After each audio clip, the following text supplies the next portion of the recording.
Thank you. Okay, so tonight, our big emphasis is on, the IWS, Part 2 EAF. We have to make it through that tonight. Okay, we have, some comments from Kelly Norton, but the real question is on the EAF. Okay, Oh, I wasn't at the last meeting, so. We got homework. yeah, we did, okay. Ay, ay, ay. So, basically the question is whether or not we think the EAF is accurate or whatever for now, or whether we think things need to be changed. The expectation, I think, the expectation is kind of that,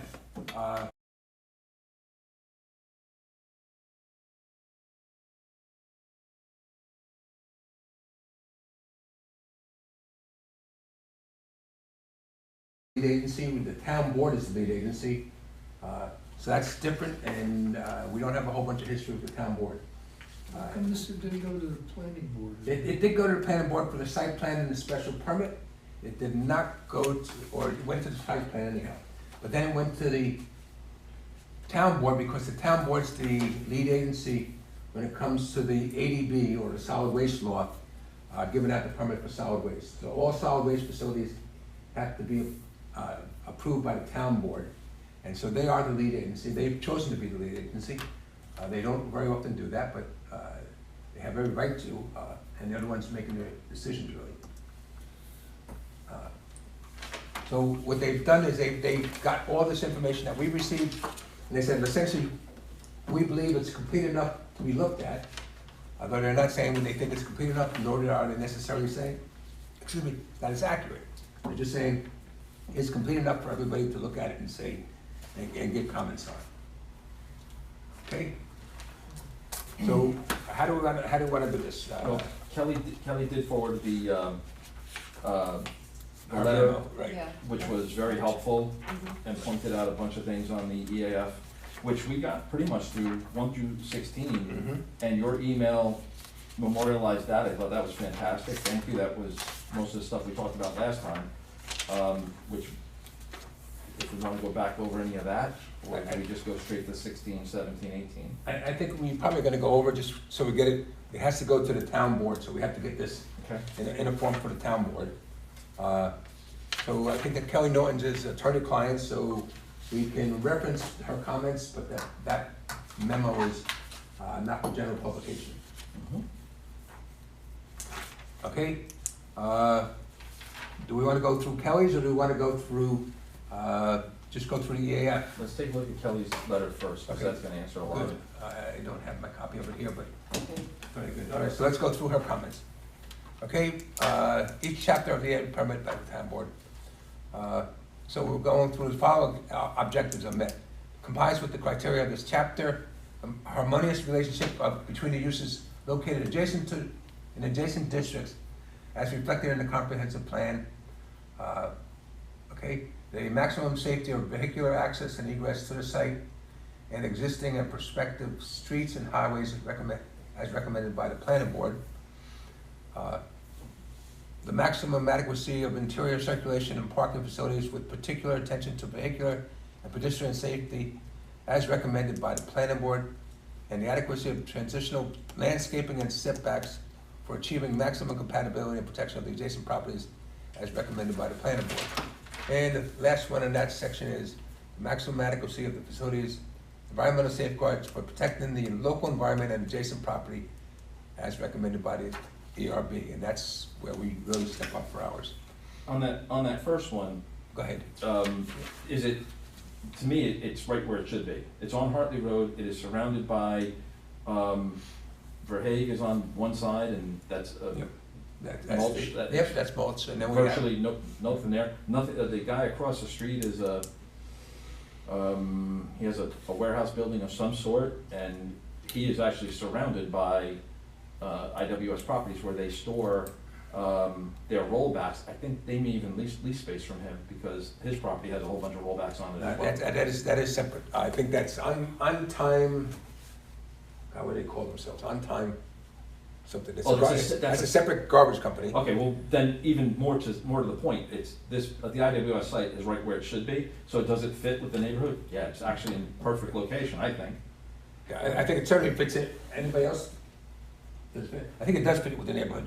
IWS has a parking space across the street. The on-time disposal, I think is that's actually the name, does not have a permit for being there as a transfer station. On-time disposal is not supposed to be a transfer station. They are supposed to be having only empty containers there. That's all I've seen on their property is empty rollbacks. Yeah, in the past when I've been there, that's all I've seen, but Mhm. I understood at some point in time they would sometimes have stuff overnight because if they didn't get back in time before Dump trucks. IWS closed, they'd sit there and wait and then they get in. Or sometimes actually IWS met their daily quota and would not let them in. So they would come in the first thing in the morning when they could. So I think the location's good on Hartley Road. The road's a little small, but it seems to be working for them. All right, so we think it's compatible with the area. I do. Mhm. All right. John? Yes, Good. I do. Okay, good. Okay, maximum safety of vehicular access to the site from existing and prospective streets and highways. Hartley's a small road. It's not very heavily traveled by the general public, although as we are growing in population in Goshen, more and more people are using it. Only that I live, very close to that, and most of my business is located in Middletown, so I'm on that road all the time. It's a lot better than it was. Oh, it was on- They upgraded the road. It was impassable, right? Yeah. Mhm. I couldn't go on it. I got a truck. Mhm. My concern is, we were just talking about this before the meeting started, is with an increase in traffic, how long does that road last? And I understand, each one of those trucks pays a huge amount in DMV fees. They've got the right to use the road. I totally understand all of that. That said, I think the town has to keep a good eye on the road and be willing to step in to fix, repair before it gets to the point that it was before. That was an absolute danger. Yeah, it was terrible. It was terrible.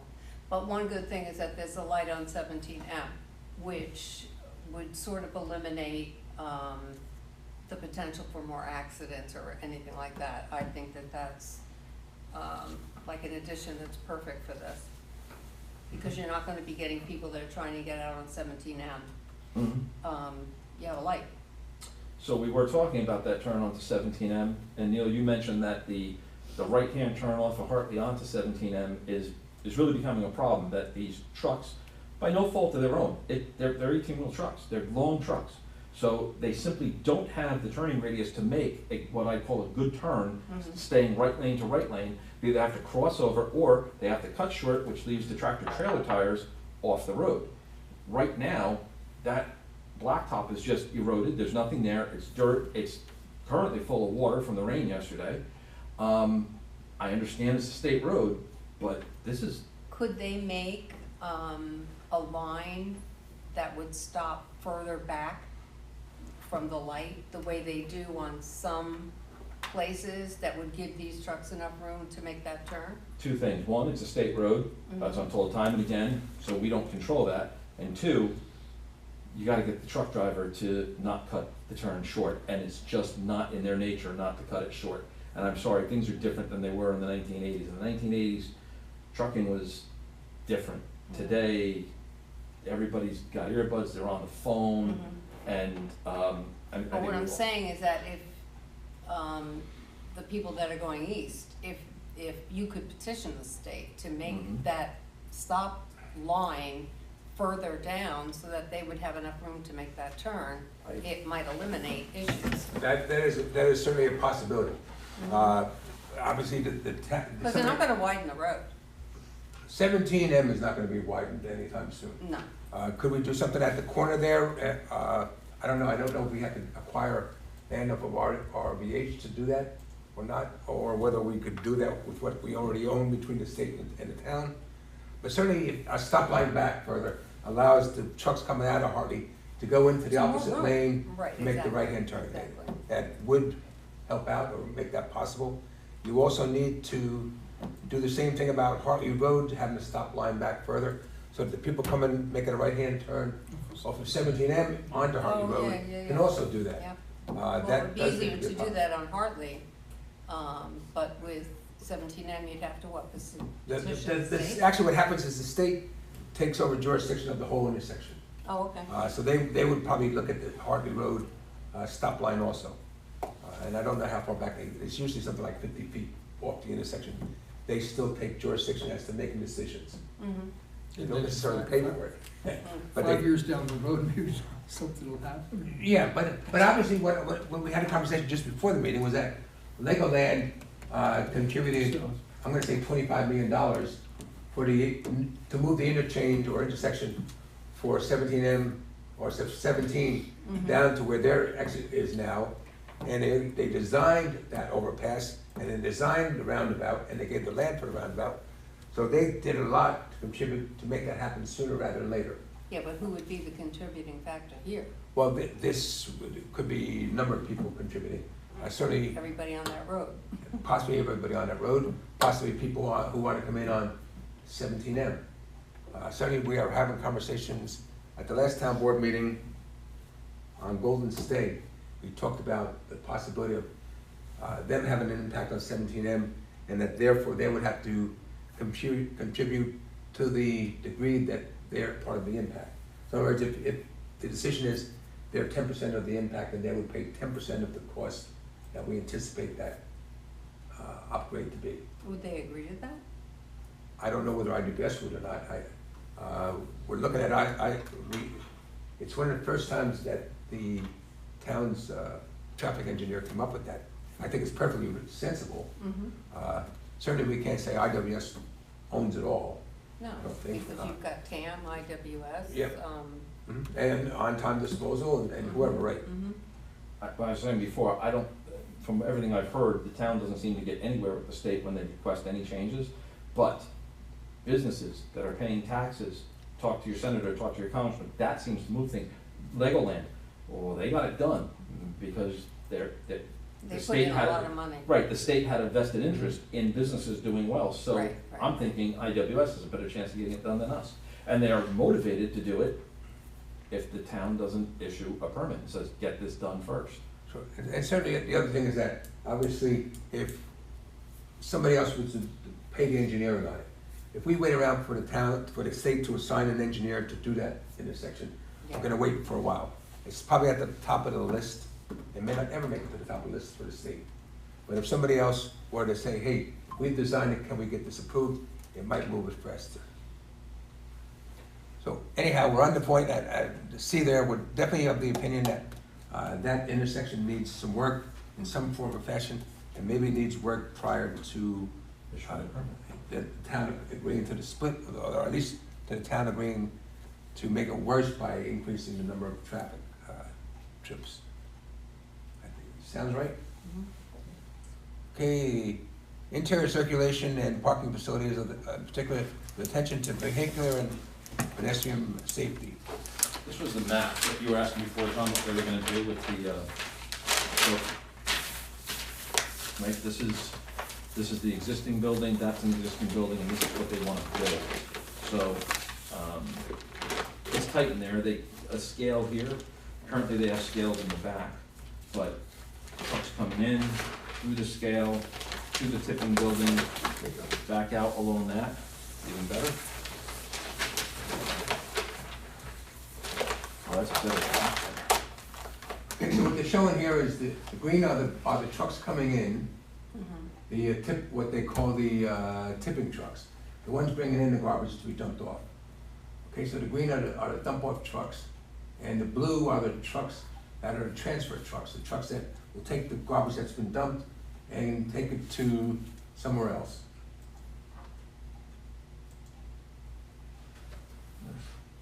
So they do So have, Are they on a scale here? yeah, they are sitting on a scale right They're here. scaled, okay. This is the one being filled from the garbage on the floor. They're gonna have this truck sitting on a scale, so that when he's done here, he can just pull out and go right out the road. Are they doing away with this scale? No, that scale is for the incoming trucks tipping, and for the outgoing trucks that have just emptied the tipping. Some of the trucks there are IWS's trucks, so they kind of have we know this truck weighs So much. so much, and it doesn't change day by day. So all you have to do is weigh it on the way in, it's gonna weigh the same thing on the way in, so we know what it jumped off. Yeah. But for people who don't do that every day, there may be new people who tip, and they're allowed to come in, so they go on the scale, they go and they tip it, dump it on the floor, in the building, and then they pull out, they get weighed empty. So then they know how much they dumped off there. So they're saying right now there's 107 trucks order coming in and 22 going out. No, that's not the numbers. What do you think that is? I think that's. I thought maybe it's 107 coming in Now, and going out. They go, obviously, every truck going in goes out. So it's kind of deceptive. That's not we usually look at it at the planning board as end trips. So 107 trips in are also 107 trips out. So that is 214 trips of tipping trucks. Oh, Okay, you come in, you go out. That's one, we generally consider that 2 trips.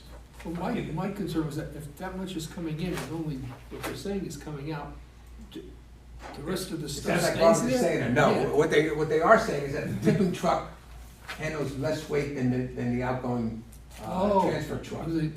Yeah, these are those trucks you see sometimes going up 17. With Five axles or Yeah, whatever. with 5 axles or whatever else like that. Now, I think that IWS claims that their axles are not that heavy. I just think this is the one that John's referring to, is that Yeah, we've got, this is currently what they're doing with tonnage, 465 plus, and so 85, and then they wanna go to 122, so is that what you were referring to? yeah, I think so.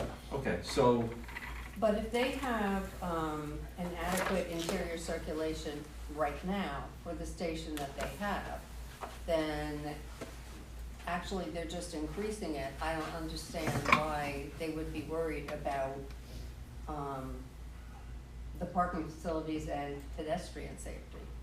So the question is, well, and I think, let's cover the first question I think you had, was that they are saying that what they're doing right now is roughly what they want to do going forward.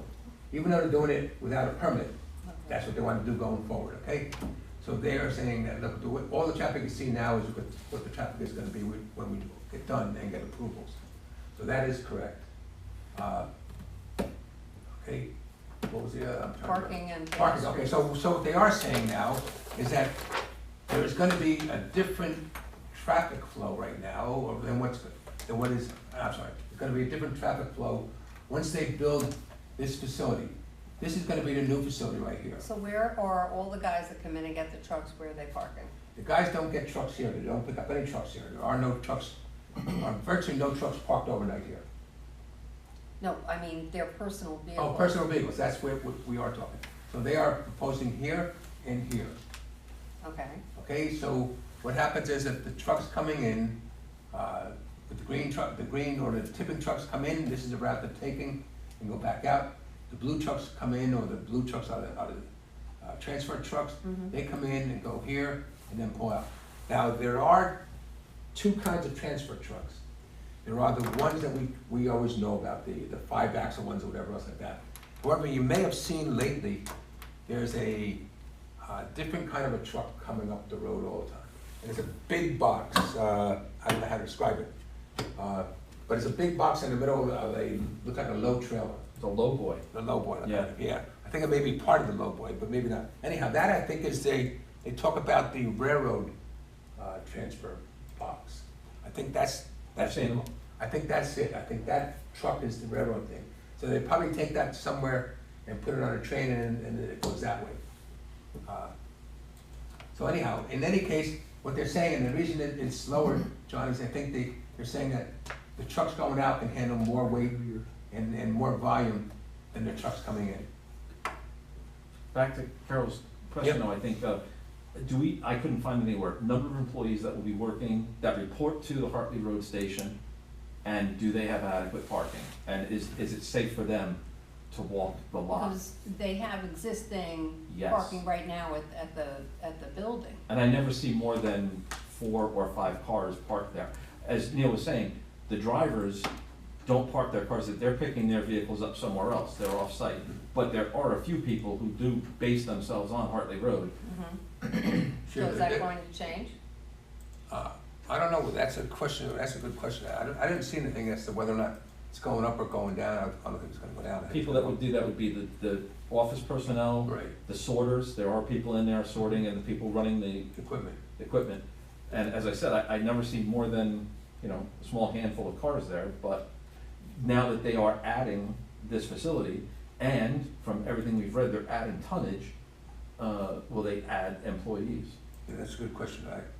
I have not seen anything saying we're going to have, I haven't even seen total number of on-site employees. And find pedestrian Pe- safety, Pedestrian really means the people working on the people walking on the property.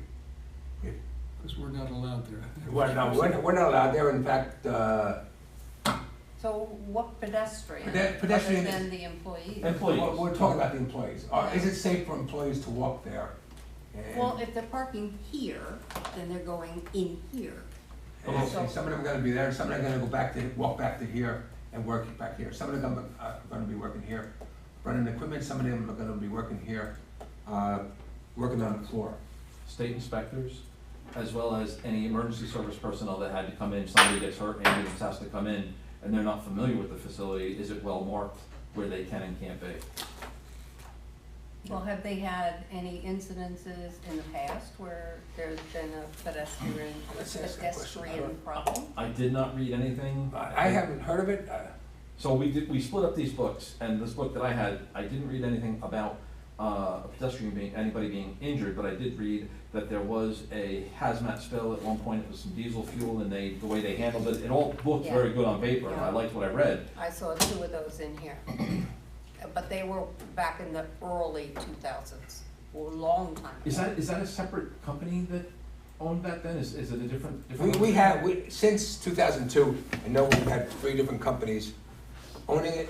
I don't know whether they're affiliated or not, so I don't know whether they're just changing name up front or Is whether that- they're actually separate. That was kind of important because, as Carol just said, this happened a long time ago, and if it's the same people that owned it and they just changed the name, those people are familiar with the procedures, as opposed to, you have a whole new group of people in there, what happened in the 80s makes no sense, it doesn't matter, because they weren't there for it. But IWS is big, there's one branch on Meadow Avenue in Chester, Yeah. and then they're down in Teaneck, New Jersey, and it's a different kind of name, and so it must be an umbrella for a whole lot of these Yeah. different things, And- and they should know what that It is. is because the headquarters is somewhere out west now. Yep, I remember. Yes, I know there's a place in Ohio where they own a big landfill right now. So they should be able to fix 17 and Harvard Road, just. Yeah. Last incidences were April 2001, and then there was 2004. And those were just spills, and they were cleared up and cleared by the DEC in a few days, both of them, and then nothing since. I didn't read anything either, so when you say, you know, so far as pedestrian being in there, I can't, except for the workers, my thought is just emergency service personnel who are not Yeah, familiar you're with the really site. not gonna get anybody sightseeing in there, Yeah, well, not intentionally. no. Yep, so the total number, just back to the total number of trips, it's saying the total number of vehicles going in and out, or in, it's gonna be 158 at maximum. So it'll be, Increase. no, they're saying No. 158 total, they're showing that it's going up by about 48 from before. And So that's 48, not 48 in the 24 hours, but 48 will happen during the operating hours. during operating hours. So it's how many per hour was more important to me, and how does that affect our residents? That much more traffic on Sure. the And in roads fact, we're using. and in fact, they're showing about 12-hour period, and I know that, I think the total inbound was, highest one was 14. I thought, they had a breakdown by the hour.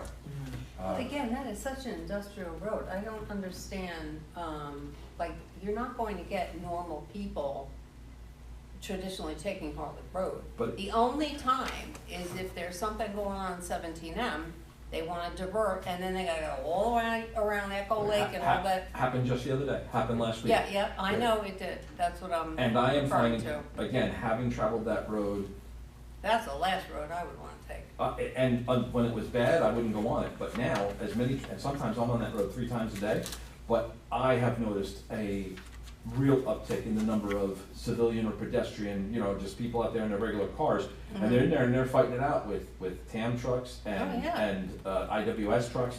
Mhm. It is not, and then, you know, we have to worry about the future, what is gonna go on the Amy's Kitchen site, and Tony's doing something out there with his fenced-in area. So, while it is, I agree with you, I would call it an industrial corridor over there, but that road is, it's still a country lane, it's still a country road. It is, you know, with steep drop-offs on both sides, and it's definitely not made for truck traffic. So, while we may not have an issue today, in the next 10 years, I can see it really being a thing. So, looking to the future,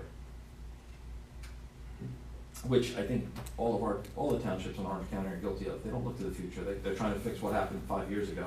No, Look ahead. and there are so many roads everywhere that have gotten increased traffic that nobody saw coming. Mhm. When they do these, empty those trailers that come in, all that stuff is undercover, the trucks and everything? Right, and what they're proposing to do is do it all undercover. They were pretty much doing it undercover right now, Okay. since, I don't know, I'm gonna say 2004, 2000, it was while Honey Bernstein was in office. They did that first section that's covered. Okay, so that's, So they did that, so they are doing that now, and so it's pretty much undercovered. It's gonna definitely be undercover now, more so. I'm only familiar with the transfer station, the Orange County transfer station, and that's all open. So when I back my truck in and I throw the garbage out, I'm holding my breath, because, you know, you can't breathe. Your eyes are tearing, you're like, and you see these guys breathing it in. This is actually enclosed. Oh, it has a door on one side, door on the other. I don't know how they're gonna breathe. Maybe they wear, they have fans They and stuff, wear they masks. said. They do, they do have And there's ventilation. spray, yeah, I'm sure, Okay. spray in they'd there. have to.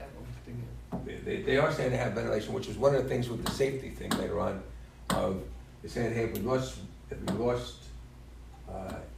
electric, we have a generator to run something, but I don't know that they said they had a generator to run the ventilation.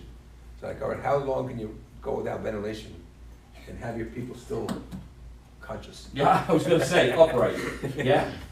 I also,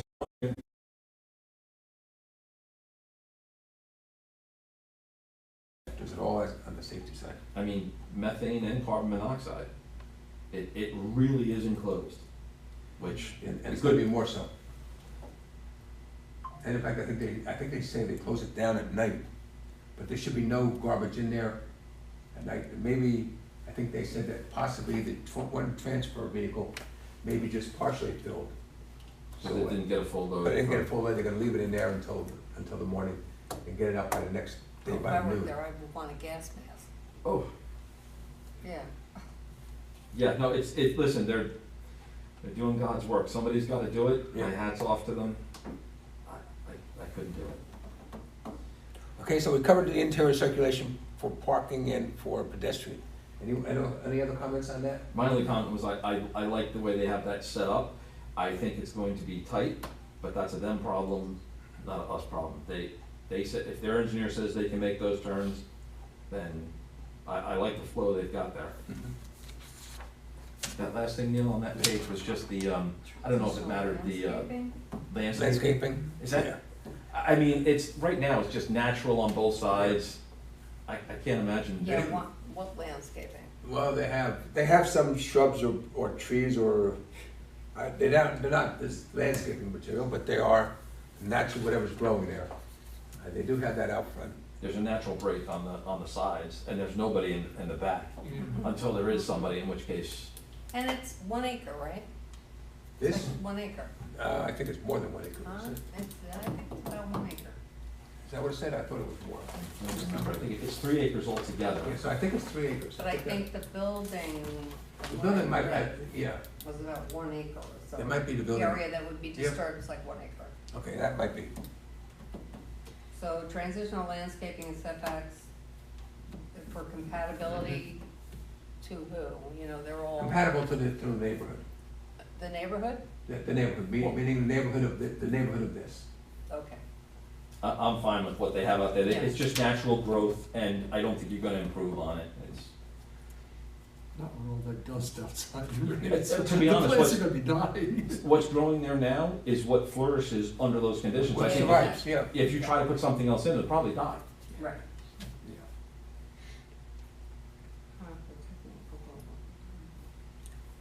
okay? Well, the next one falls into the same category, basically. Right, the maximum adequate safeguards, no, safeguards I think we're still gonna cover. I'm not sure all the environmental safeguards are there to protect everything, I think, but we'll get to that. Okay, so let's start with I see her next thing is impact to land. I think if we go to the EAF Part 2, that's been filled out. But they're saying because it's less of an acre, that they don't require a SWIP, so. Right, that may be true, that they may not require a SWIP, but the question still is, they still can have an impact to the land. And in fact, I think there are two possible spots. Hi, can we help you? Hi, I'm so sorry.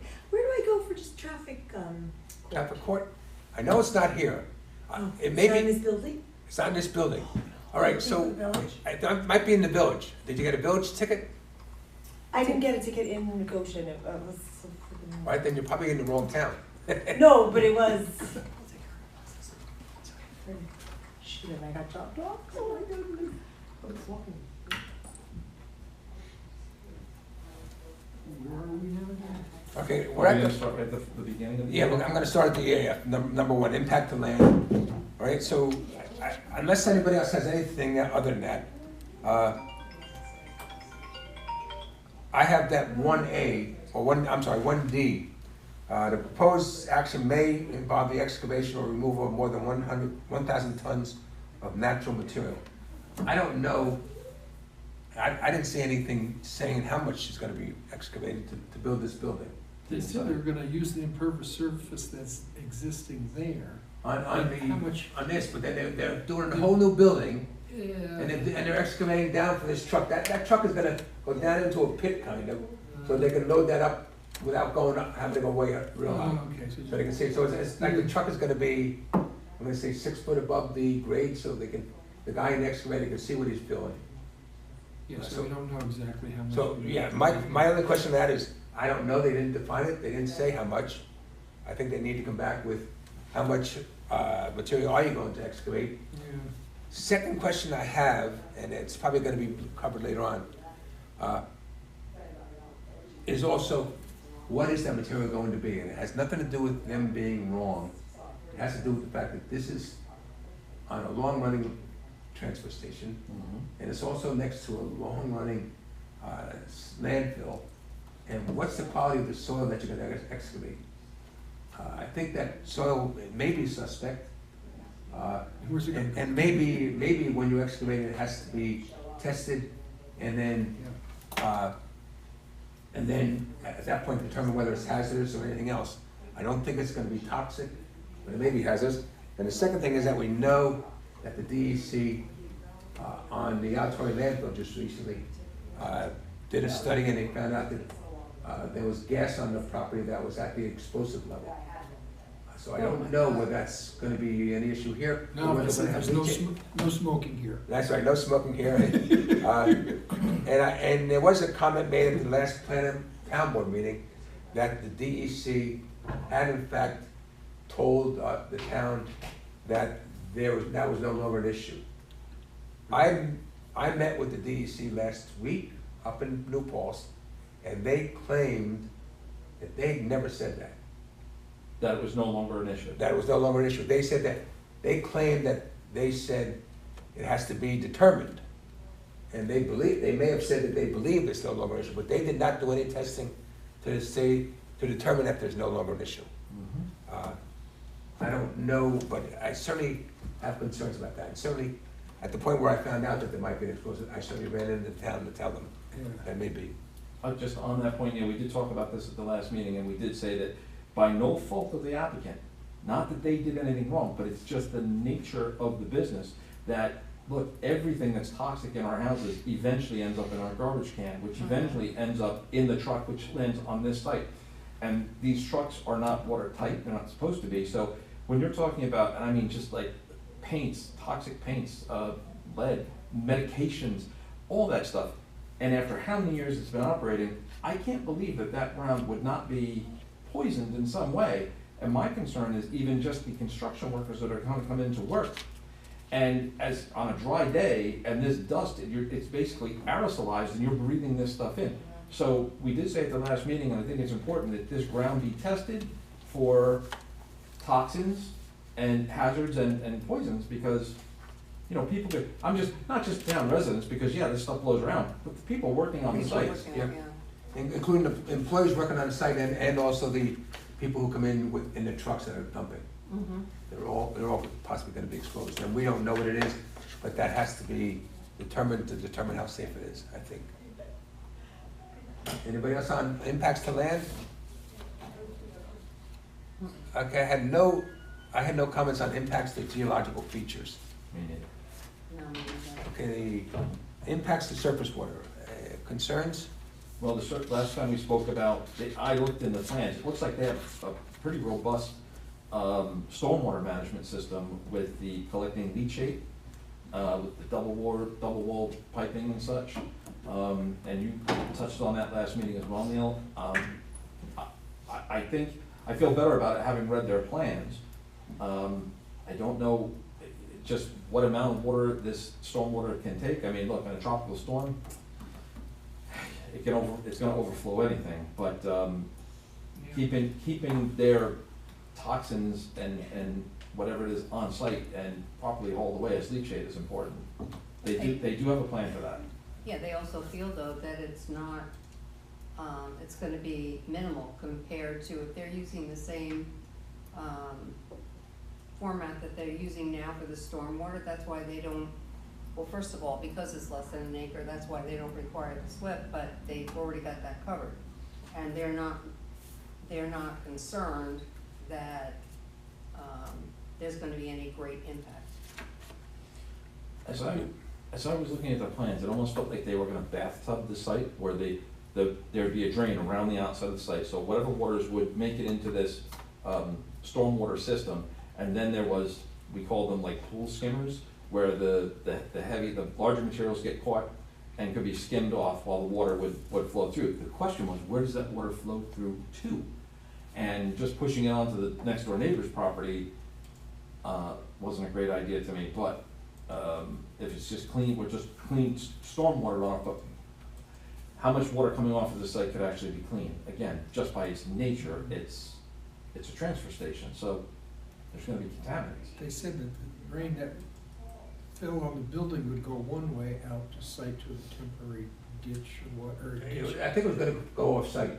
Yeah, that, Right. but it's the stuff that's It going. was gonna come down, downspouts, and it would be sent to a neighboring parcel, I think is the way they worded it, to the south, which I think means up towards the Altori landfill. They're also saying that it won't affect adjacent property. Okay, and I would like to see a little bit of documentation on that. If I have, I don't know what the condition of the roof is gonna be, but let's just take the roof on this new facility. If you got half inch of rain, I don't know how many gallons that is. But if you take all that water that falls on the roof, that washes off whatever's up there, and it comes down the downspouts and goes somewhere, I don't know how many gallons that is, number one, I don't know what the quality of that water is, number two. If it was headed into the leachate, and I think there are going to be two leachate collections, one is an existing one near the back of the property, and the other one's a new one. And I think that's collecting the leachate from within the facility, and that's gonna go into the new leachate tank, and some of this old stuff is gonna go into the old leachate collection facility. I don't know if they're adding I don't know if there's an existing alarm on the back one. If not, it probably needs to be added. On the front one, I know they are saying they're gonna have an alarm system. Now, when it hits, I think they said if it hits 75%, the alarm will go off, and then when it hits a higher level, it's a two-stage thing. It's like, all right, you almost have to shut down the facility until you get it out of here. Okay? So what they're saying is basically nothing is gonna go, or minimal amount would go off-site. No, what they're saying is that we're gonna treat anything that would. Anything that's hitting the blacktop on the site right now, I think they say that it goes into a stormwater drain, that goes into a 12-inch pipe, and they don't say where it goes. That was where we got stuck last time. Yeah, so that 12-inch pipe goes somewhere. I know that as recently as the past 5 years or so, the EPA had issued a violation out there for stuff going off-site. I don't know if it's because of that or not, but the EPA issued that violation. I think it was a $5,000 or $6,000 fine. So I don't know that there's any, obviously, we don't see any stormwater treatment system on the site. And at the time they did it, they probably did not have to.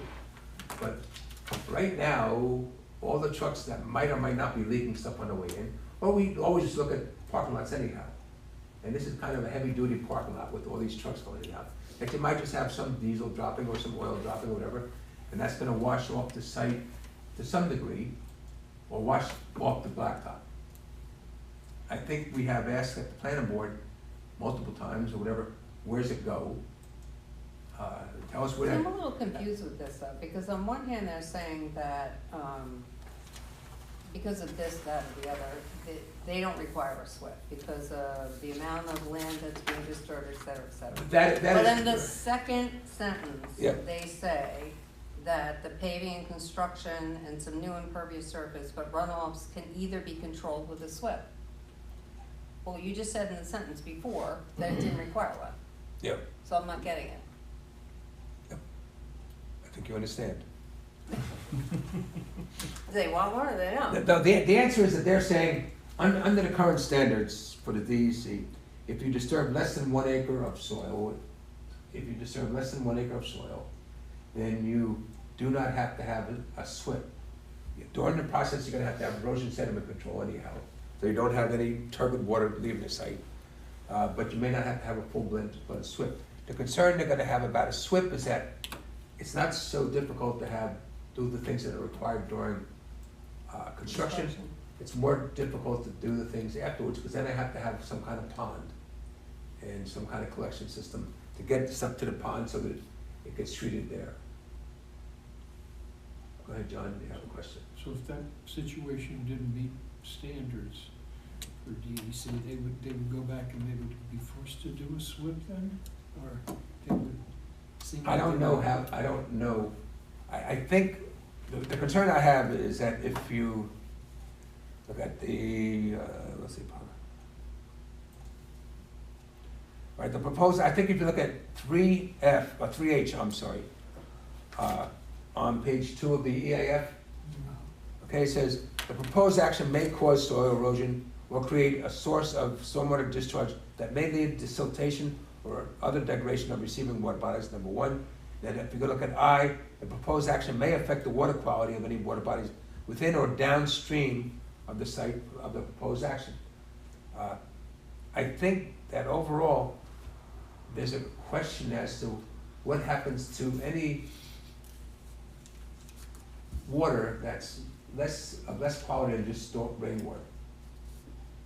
Any water hitting, almost any water hitting this site, either on the building, on a new building, on the existing buildings, or on the existing pavement, it is probably contaminated to some degree. It's not like it's hitting farmland. Just the stuff that's coming off the wheels through that building, as it comes out, it will drag that leachate out. And once you mix that with water, yeah, there it is, it's contaminated stormwater. But also it's taking into consideration, we don't have these traditional crazy wet water events that we've had. Yep. Which is the new normal. Yep. So I think there's a big concern on the possible impacts of surface water or groundwater, which is also the next page. So it's either an impact on surface water, which is 3H, or if you look at the next page on 4, the proposed action may require the bulk storage of petroleum or chemical products. I don't see anywhere here that they have any ability to refuel the loaders of that. I didn't see anything. I know they're not running them off-site to get the fuel.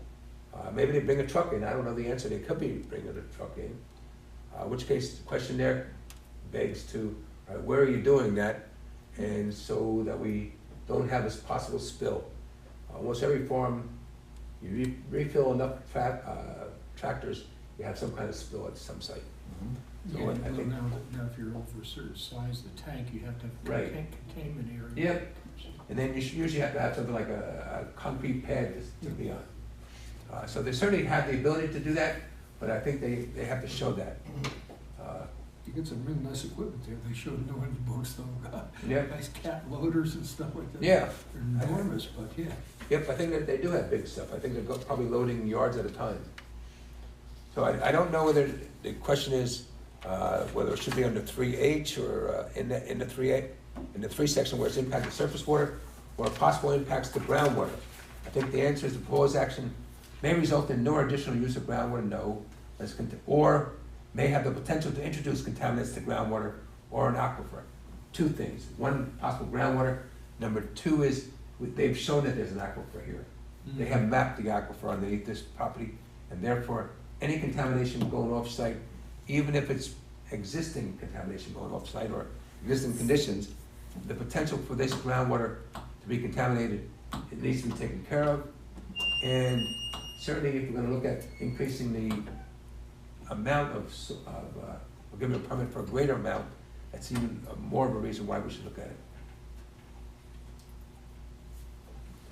Any comments otherwise? I agree with you, we actually talked about that at the last meeting and said the same thing, so. Okay, impacts to flooding. Okay, are there any impacts to flooding? Said no. Yep, I know they did. And my question was whether or not the proposed action may result in or require a modification of existing drainage patterns, which is 5D. Okay, I think, based on the construction, that the drainage pattern off of that building is now, that's gonna flow south or whatever towards the outdoor landfill, because it's gonna run, the water off the roof is gonna run that way, and then they're gonna have the downspouts and send it out that way. Isn't there a huge body of water behind Tam that always floods into Sure, water? down by Tam, we have the, what we call the Rio, which And is that stream that does comes that through the go village. back? It goes all the way down, and it comes down, and it cuts into the Wallkill River. And right, this one is right, the Wallkill River is about out here somewhere.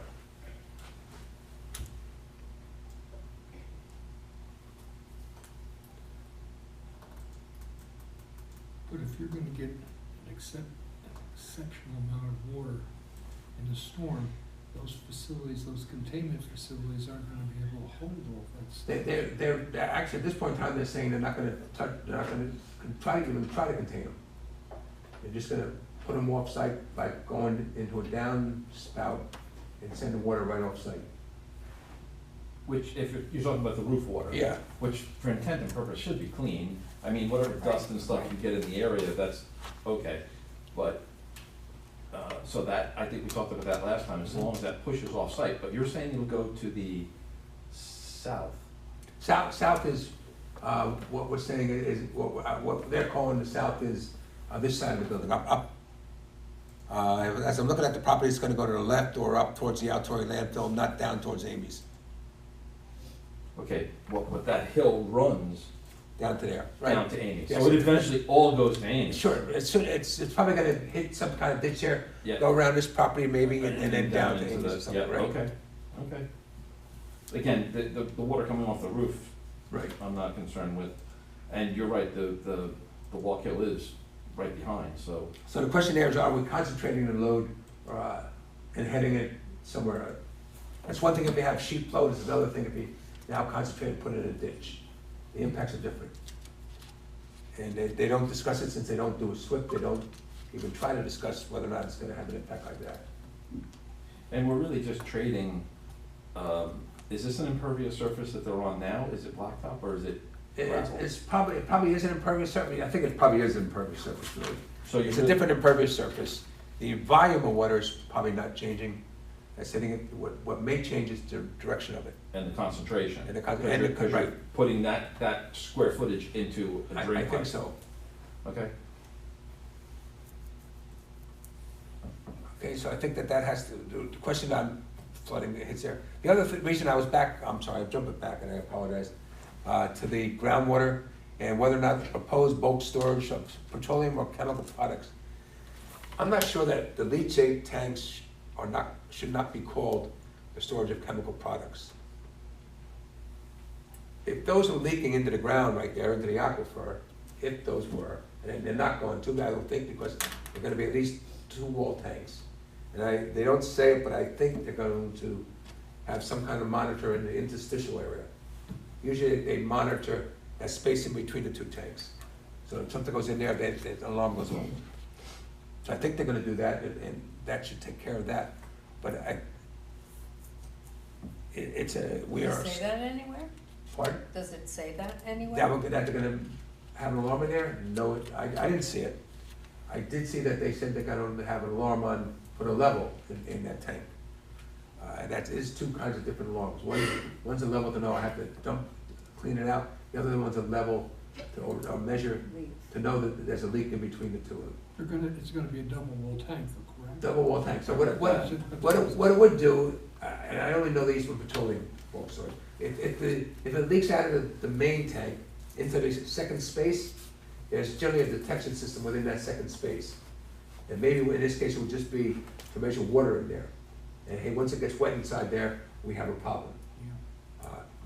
That would be the ideal answer, and I think they're gonna do that, but it doesn't spell that out that I saw. So I think the impacts on flooding is maybe yes, and I don't know, again, they don't discuss it, so. Okay, impacts on air.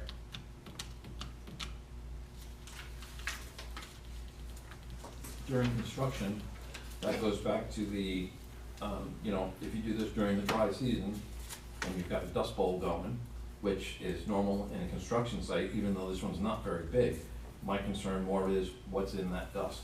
And without a test to know, we don't know.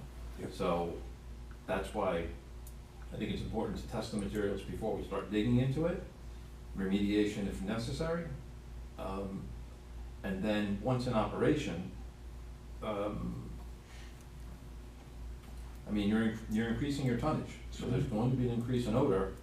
And yeah, it's concentrated, but now you're exhausted it into the atmosphere. Yeah. So I don't know that I actually was reading that there's something they can do to knock down the smell. Yeah, they are proposing to do that within the building. With what are they, anti-smell? I don't really know how they work. I mean, Two guys in there with blade cans. It's kind of like that, you know. Now it just smells like a bear shit in the woods. But I've seen it at some places where it's a smell that they put in the air, and so it smells like an orange or something like that instead of anything else. I don't know what it really does other than mask what really does smell. I don't know the answer. That could be a question. The other thing that was strange about that is that it said that was a manual system. Yeah, as Okay. necessary. That's necessary, number one, so we don't specify as necessary, I don't know what the measurement is or the threshold to turn it on. And the other thing that was really weird was when they talked about emergency power, they said that there's no concern about that odor thing because it's manual. It sounds like some guy's gonna be sitting there cranking it all the time. I don't think that's the way it's gonna work, but if that is, that's a stupid answer. I don't know but that was bizarre to me that we don't have to worry about because of that.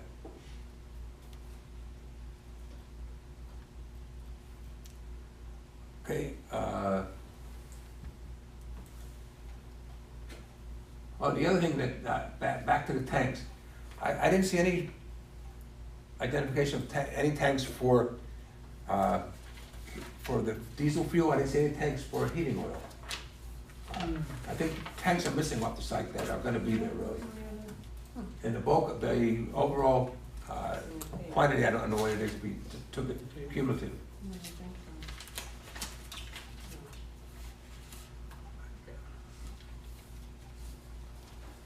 All right, so I think on impacts to plants or animals, I had down, I think maybe it's perhaps, but there's no information.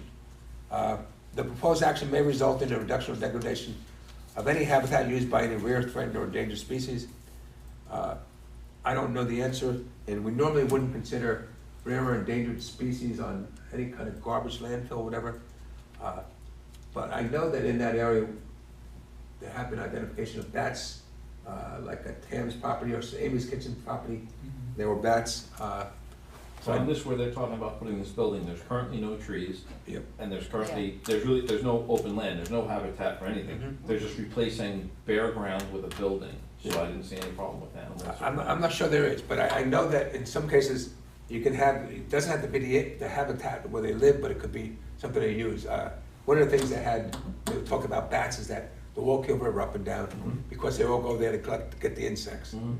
Not that they live there, when you talk about destroying their habitat, you talk more about knocking down Feeding grounds, sure. hickory, or whatever, but feeding ground or something like that, maybe it. Or the other thing is that, you do something on a piece of property, you could degrade the downstream habitat because of it. I don't know if there is, I suspect there's no problem at all with impacts to animals or plants, but nobody's responded to it, or said, hey, we looked at it, we considered it, and there is no issue. Anything else on the impacts to plants or animals? How about impacts to agriculture, John? This was a beautiful farm area about 80 years ago.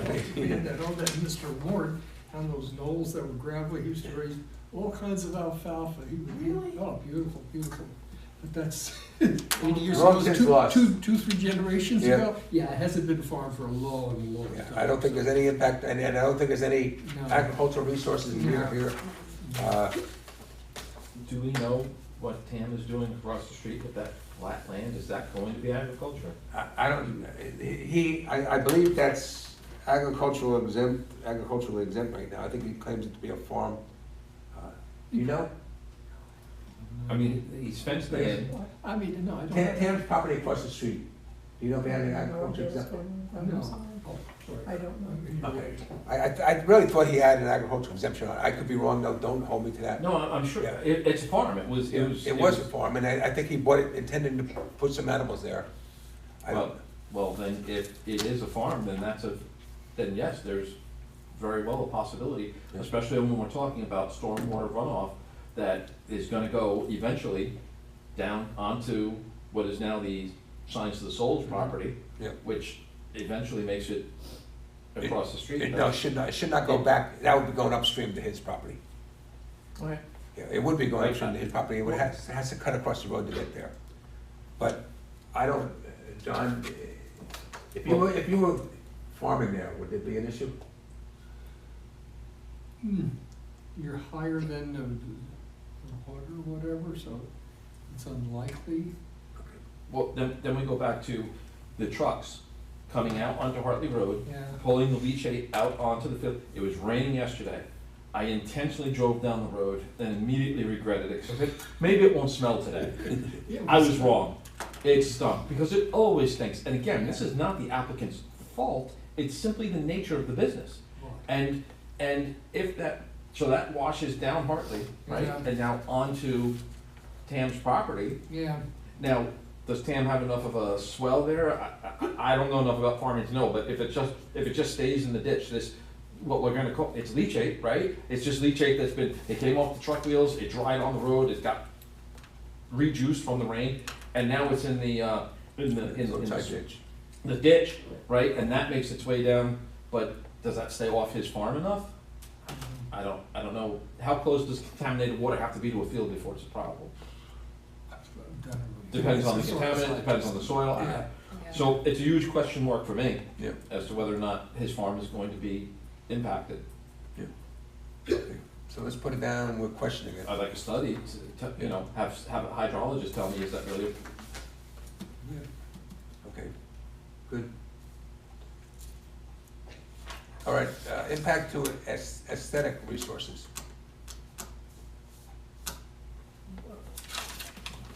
you won't put so much lipstick on a pig. It is what it is. I can't picture anything, actually, we had to wait, I was gonna say I can't picture this at all, but we do have an aesthetic possible here, and then we do have the Heritage Trail there. It is a town, it's a county park land. But the Heritage Trail is a little bit further up than But this. it's further down than that, there's no doubt about it. Yeah, I don't think you I don't even, think it's even an issue. Okay, so we are comfortable saying this is not gonna be an impact? Yes. Even without leaves on the trees, I don't think you can see the Yeah, site from the and drive. I don't know this is gonna be any higher. We often look at visual impacts, can you see this from the Heritage Trail or that, and it may be something that should be considered. I don't know it's gonna be any higher than the existing building, I think it's not. But maybe, certainly when we get the colors, we don't want this in fluorescent orange. Okay? Aesthetics, impact to historic and archaeological resources. I think, Well, go ahead, what do you got to say, Carol? This is a hard one because I know that they found some things in there at one point in Where? time, in that area. Yeah, But I don't know what to say about that because they're gonna put a building on land right now that, all right, may or may not have had some artifacts or things like that. Should that in itself stop this? well, I'll go back to Amy's, Mhm. and then, or I'll go back to Legoland, both of them have archaeological sites on them. Okay, Amy's, which is right next door to this. I would propose to say had, Had. Amy's. Yeah, well, what they did some archaeological digging there, and they found a number of artifacts, which they then removed. And I think they may have sent them to Albany, I don't know what happened to them really. And the same thing that happened with Amy's Kitchen, or I'm sorry, Legoland. So I know, like you said, adjacent to this property, right at Amy's Kitchen property, there was an archaeological site there and they did find stuff. So I think the answer is the proposed action may occur wholly or partially within or substantially contiguous to an area designated as sensitive archaeological sites by New York State. So I think the real answer is it has to be investigated and sent to at least sent to SHPO, the State Historical Preservation Office. And hey, in your judgment, which is more knowledgeable than ours, is there a need to do something? In this book that we took, that I took on last week, Yeah. there's a report, it goes back to, I believe, 2001, where the Historical Society was asked, and the Historical Society said, we have found some stuff in that area, but we don't find this site to be significant enough, so they didn't care. That's what, but that goes back to 2001. Yeah. So there's been nothing since then. Yeah, well, if it went back to 2001, that means that I highly doubt They're, there'd be something now. they're not gonna change their mind, right? Well, No. except for the fact that now they know that on Amy's Kitchen property right next door, they did find They something. may have changed. So their point of view may have Okay, changed. so if they were to find something there, which, do they intend to do that? Do they intend to do what? Look for, No, the applicant has no intention to do that Okay. unless they're told to. I would think the appropriate thing is because to, then they said they would have to move it. no, not necessarily. Amy's Kitchen did not have to move their site. Amy's Kitchen did not have to move their location of the building. They had to, According to this. They have to dig they had to out dig it and search for it, remove the artifacts that they could find, and then they could build on it. In this case, though, what archaeological dig is gonna wanna dig on this site? I don't wanna dig on that site. I don't even wanna walk on it. Right. For the right price, you'll find somebody who wants to dig. Okay. And what they did for Amy's Kitchen and that is they found interns or whatever, just out of college, fresh out of college, Oh, digging really? there, and they were almost like digging with spoons. Yeah. Again, on Amy's, this site in particular is, as we've said, years and years as a transfer station. And that's, I don't disagree with you, and all I'm saying is, I think SHPO can give us that answer, more knowledgeable than we. Okay. I'm not saying, That's fine with me. I would think, I'm not convinced that where they wanna dig is not old landfill. I mean, I know that when Amy's Kitchen went to Middletown, 60 feet away from the landfill, they were putting their water and sewer lines in, and they found garbage. So, the limit of garbage doesn't always match up with what you think it is, and so consequently, this may be all garbage fill right here where they want to dig and have nothing to do. They find that, Certainly not prehistoric. they find that Prehistoric location. Yeah.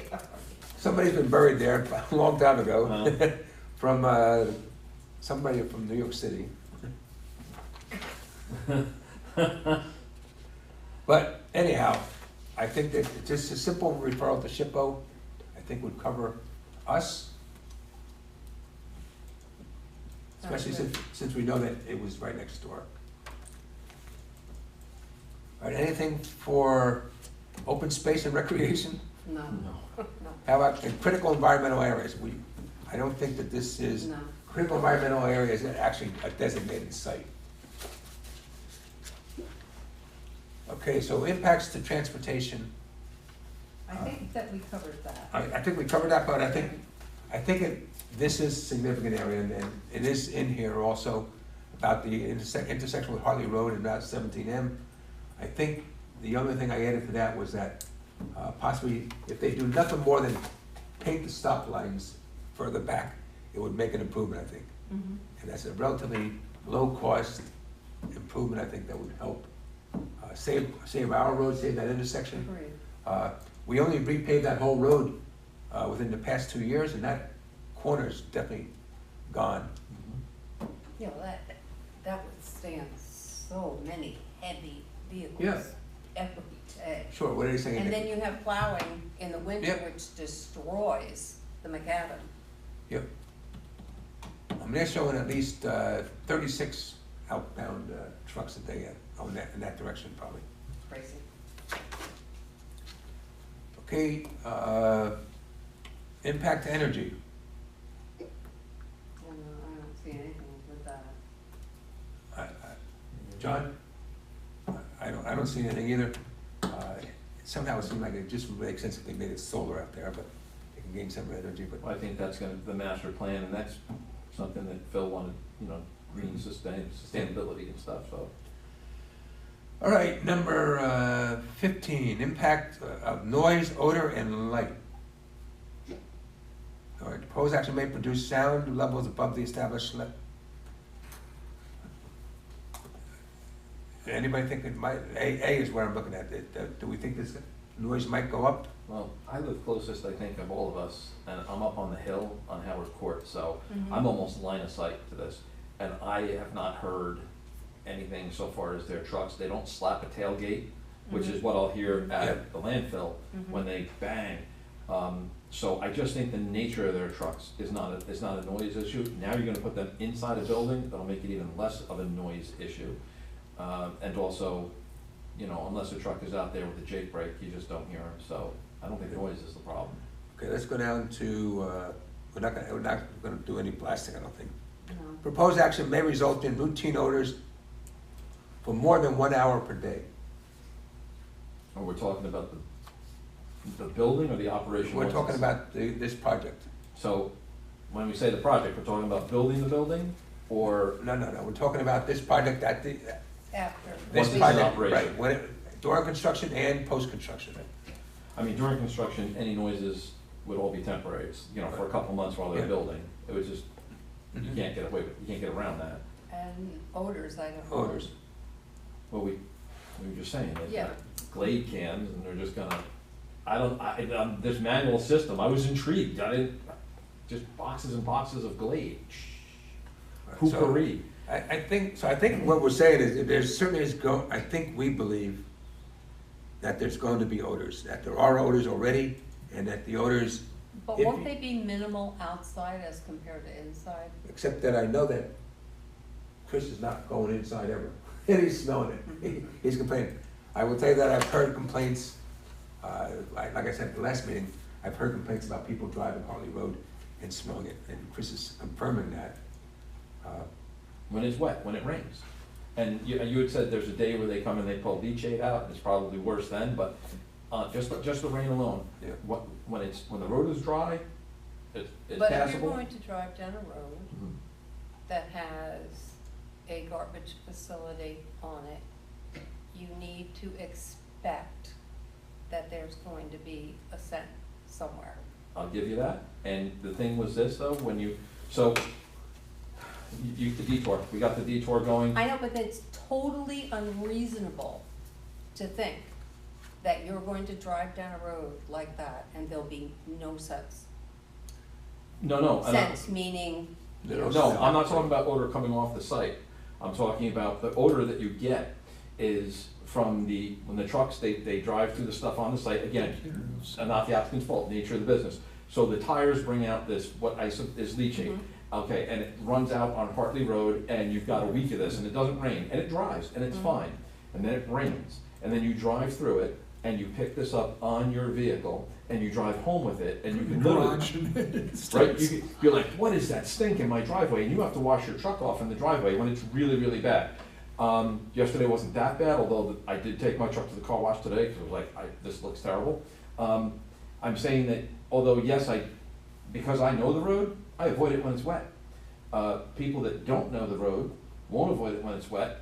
And was there anything that could be done in order to keep that from happening? Now, I can't believe it, but you know how like your algorithm, it shows you on Facebook, whatever, you might be interested in this video? And here was this video of truck wash blowing off the tires, and I'm like, this is what my life has come to. I used to be cool. I used to get ads for Corvettes and airplanes, and now I get truck tire wash. What happened to me? But that said, it can be done.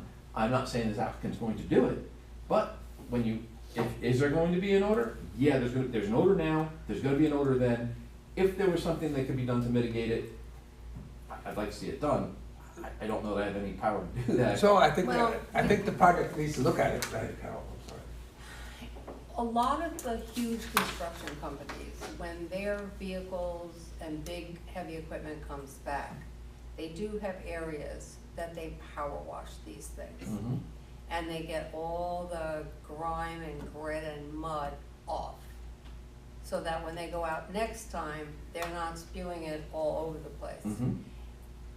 Do they have something on site that they could just power wash the undercarriage of these vehicles? So they don't currently, but the funny, and I'm telling you, I'm not sure they. this is a system Yeah. that you drive the truck and it's like going to Oh, the truck wow. and it blows off the tires. And this is the stuff that I'm getting in my That's a feed. garbage truck. Is that, That's like is a that, garbage. I know, that's water, right? Yeah, it's Yeah. water. It's just, Yeah, no. it's high pressure washers. Look, I know it, and when Yeah. they did Lego Land, they had That's people nice. sitting there power washing the tires as they're going on off site. Not for That nothing, guy's dirt. that's a good idea. And that keeps it, by the way, I think that's probably absolutely horrible for truck tires. You're blowing water into the bearings and stuff. I think it's terrible, but it would keep the road more clean. The cost of the system is probably astronomical. And then, Yeah, but see, that's the same principle. And- It's a- and then the question is, where is all this contaminated water going? You have a whole other issue. But Well, maybe into tanks or. And can be treated. Mhm. I don't know. so let's, Hey, that's pretty cool. I think the answer, I think we're back on to yes, we think there's a possible odor issue because of more than 1 hour a day. I think it needs to be investigated, and what degree of mitigation can happen. And certainly, we think there's a way to do a wash of some sort. The other question was, although it wasn't slippery yesterday, there are times that during the summer, if it's really dry for like 2 months, and then you get a rain, that road gets slippery. You'll hit the ABS if you hit the brakes because of this leachate that's been pulled out onto the, again, not the applicant's, he didn't do it on purpose, it's just nature of the business. So, but that's something to be concerned with. You have people on that road and slippery when wet. Yeah. Okay, everybody satisfied with that answer? Yeah. Right. Next question on that section is, proposed action may result in light shining onto adjacent properties, or adjoining properties. I don't think there's anything to worry about with that. If we had night flying animals out there, it may be an issue, but I think the real question here is we have no information. And they can do it easily, they can. Well, there's no residents really, No, there are no residents there. and they don't operate at night, correct? No, they do, they may, 5 o'clock at night during the winter, it's pretty much dark. Oh. 5 or 6 o'clock at night. And they may leave lights on for security. I think it's a real simple thing, we frequently get it on projects. Show us where your lights are gonna be, show if they're gonna be on the buildings, show us that they're gonna be nice guy friendly and they're gonna have a cutoff. Yeah. So no light goes shining on the neighbors' properties. Okay. I think it's a simple request, I think that's also something that's just should be in the master plan that Phil's working on now, to all projects should have night-friendly, Yeah. sky-friendly. In all honesty, this board started that whole requirement probably 18 years ago. We just said, that's the way it should be, and the planning board just ran with it. And so that's the expectation all the time, it's probably now moved over. Okay, impacts to human health.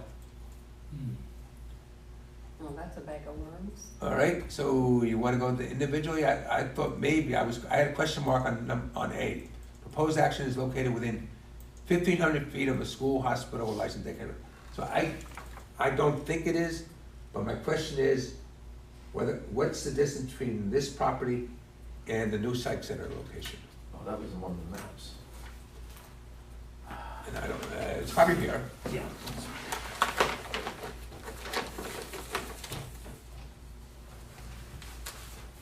They say there's an impact on human health, but then every question all the way down is no. Yeah, that's because, that's the answer one of these. It was a map and it had all the circles on it. I was gonna say that may be it. Let's see this one, this one has a circle. No, it had concentric circles. Yeah. Exactly. That one, well, I can map it, I could, Any of these?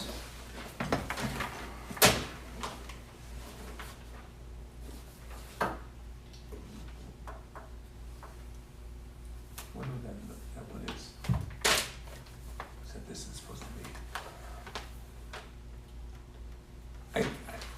I think it's gonna be near 1,500 or 2,000 or something like that. I don't know what the answer is. Well, it's not located within 1,500 feet of a school or a No, hospital. no, the only question would be whether it's a psych center. 1,500 feet? Well, as the crow flies, not on the road, but it's iffy. I don't know the answer. Okay, no,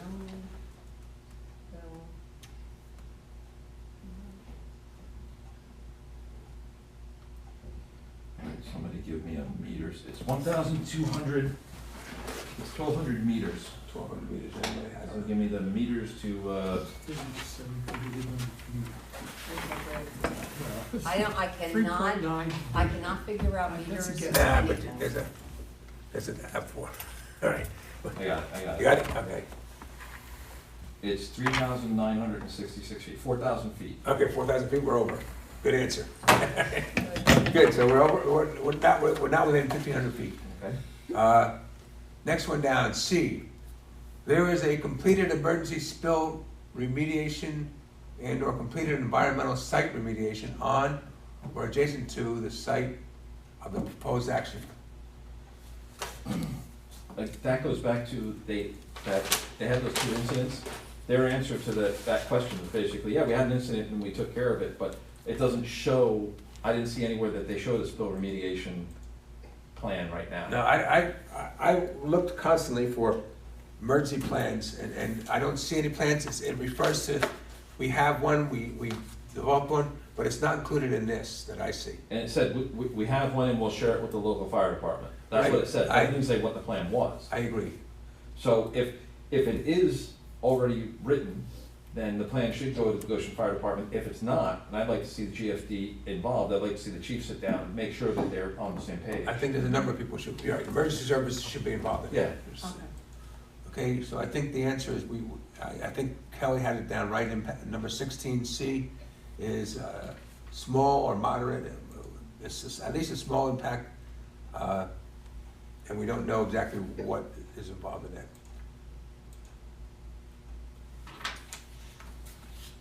While we're on that, it said in there that there will be a 65,000 gallon water tank on site Right. for a sprinkler system. Yep. I'd like to know if that 65,000 gallon tank will be accessible by the Goshen Fire Department. Okay. Water is at a premium, especially out there are no hydrants. Mhm. And rather than having to go draft with a tanker, if there is 65,000 gallons right there on site, Yeah. I'd like to know that the fire department can hook up and pull water from that tank. Okay, yep, it sounds like you should have like a yard hydrant or something like that. Yep, Yeah, and certainly, that could be something that could be done. Which again, would be part of this spill remediation plan. Except that it's possible, and I don't know what they did.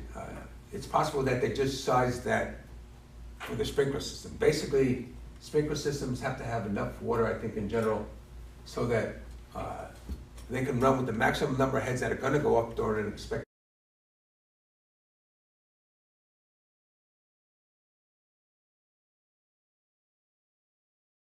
Because this might be special.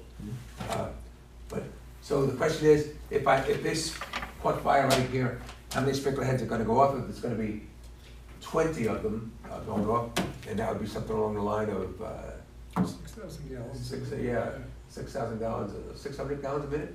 600 gallons a minute. But once the fire, the sprinkler system is for before emergency service Right. personnel. Once the fire department is on scene, once the incident commander takes control of the Yeah. scene, he's gonna wanna shut that sprinkler system off so his guys can work, and he's gonna need water, and you're gonna attack that with hand lines or a master Yeah. stream. For that, if they're able to pull from this water source, it saves them a lot of time and manpower having to run off-site to pull water tankers in, depending on how big it is. Yeah, no, I agree with you.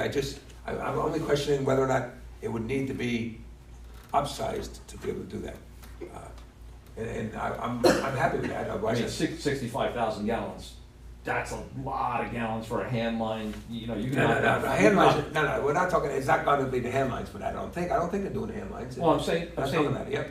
and especially also, if you have a truck that is outside that has caught fire, now it's not in the building, so it's not setting off the sprinklers. So that 65,000 gallons is just sitting there, but these can be it could be a very stubborn fire. You're gonna have to open the truck, the guys have to manually pull the stuff apart to hose it down. I mean, there's not threat to a building at that point, but you do wanna put this fire out. Again, you're giving the chief, the incident commander, a tool in the bag, right? Give him that, it's sitting there, and it costs nothing to modify the system so that the fire department can pull from it. No, that's gonna be a couple thousand extra or something like that. A couple thousand, but not changing this project. No, I know, I think making it so they can suck water out of there instead of putting water in. Because normally with the sprinkler system, you have a side-based connection to put water into it, to keep it running. Yeah.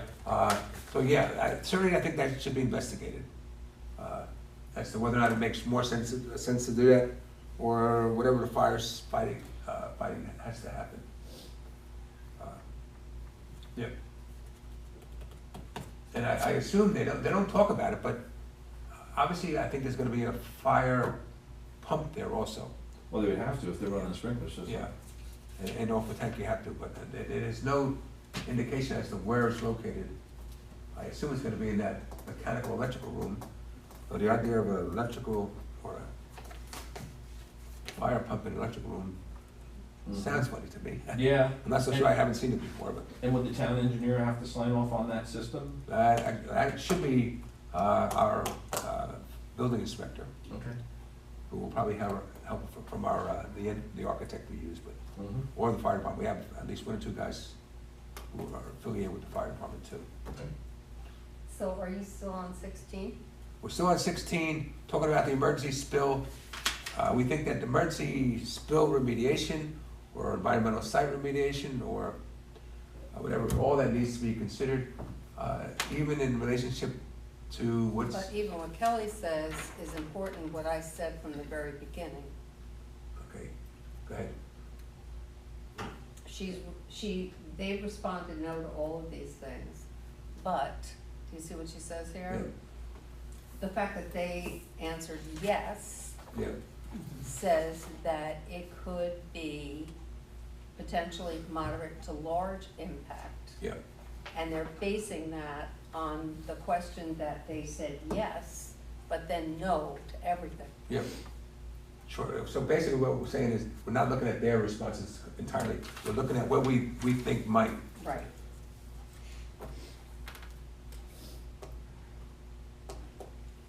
So we obviously, we think there might be thing, and I think certainly the spill planning, environmental site remediation, or for this site, the other, how all that needs to be discussed to some degree. Mhm. The next D, And I don't know the answer, but again, the site of the action is subject to an institutional control limiting the use of the property. I don't know that it is. I would suspect there may be a deed restriction on this by the DEC about the water usage. I know that Amy's Kitchen had water, had a restriction on the water usage on their property. But Amy's Kitchen was a lot larger, I'm not saying it the right way, it was a pretty big Yeah. project as compared to this.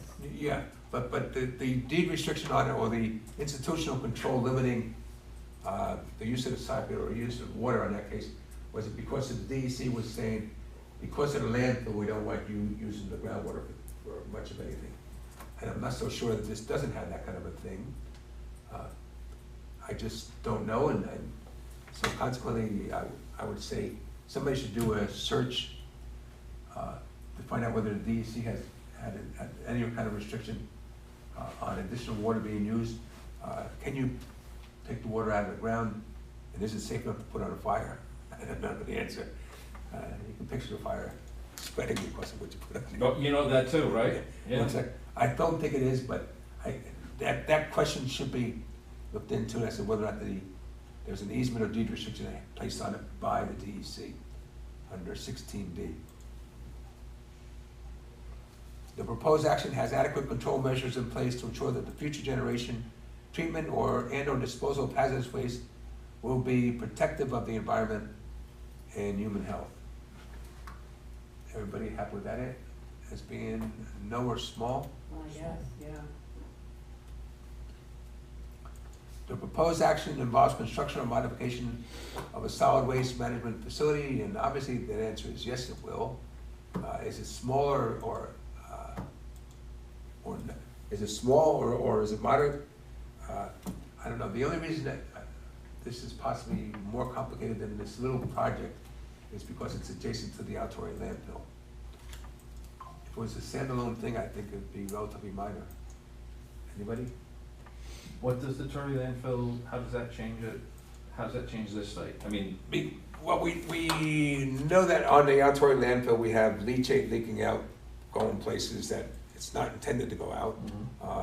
There are, in fact, gases going out now in places that are not intended or not designed for it to be going out. So the question really I have is whether or not this being right next to the Altori landfill, is it negatively impacted because of the Altori landfill?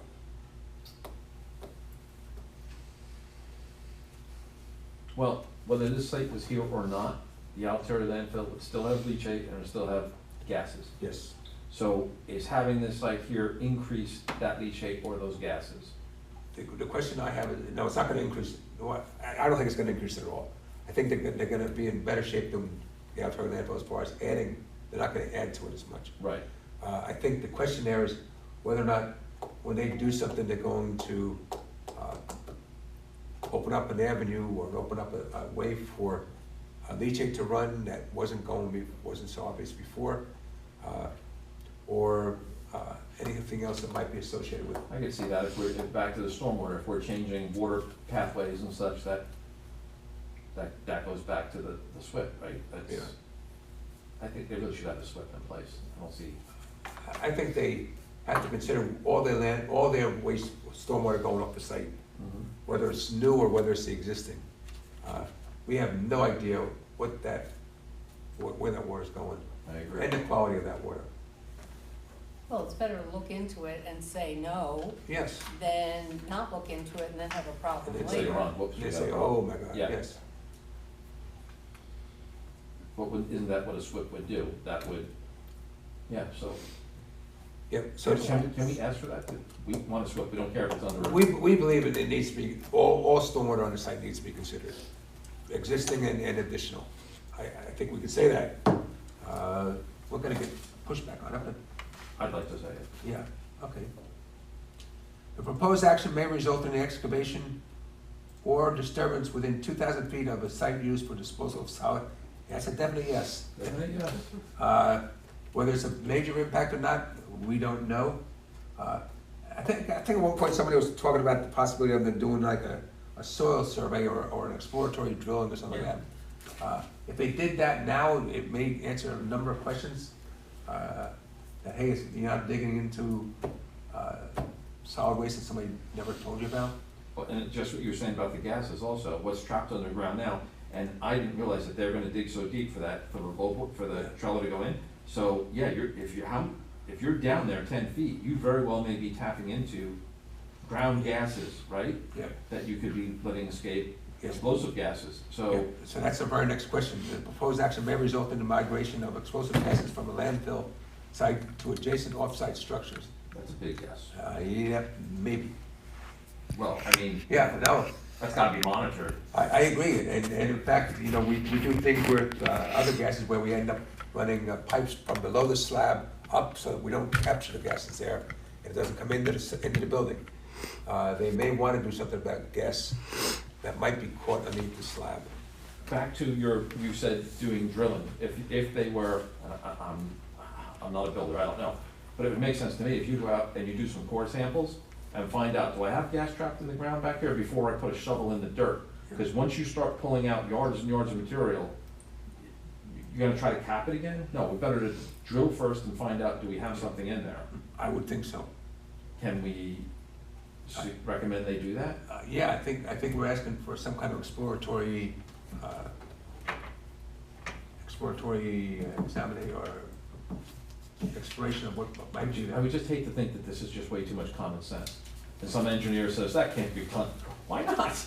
Well, no, it can be done. The question is whether they want to put it in before they try to do this and yeah, at some point. I can't imagine that an engineer doesn't say this, doesn't figure this out on their own. Say, look, we're right next to a known landfill that has gases in the ground. They're trying not to. I don't see how it would impact them that much, because they're doing business, they're gonna continue doing business, there's not gonna be stoppage between what they're doing now and what they're supposed to do, so it's not, you know, financial problems aren't that great. I mean, there's costs involved, but I mean, it's not.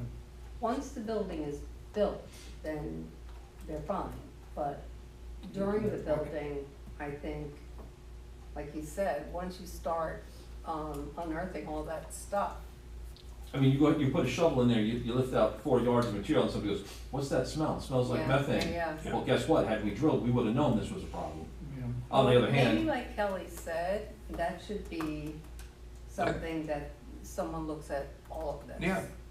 Because to say yes and then to say no to everything, it leaves a real vague area, you know, for a potential problem.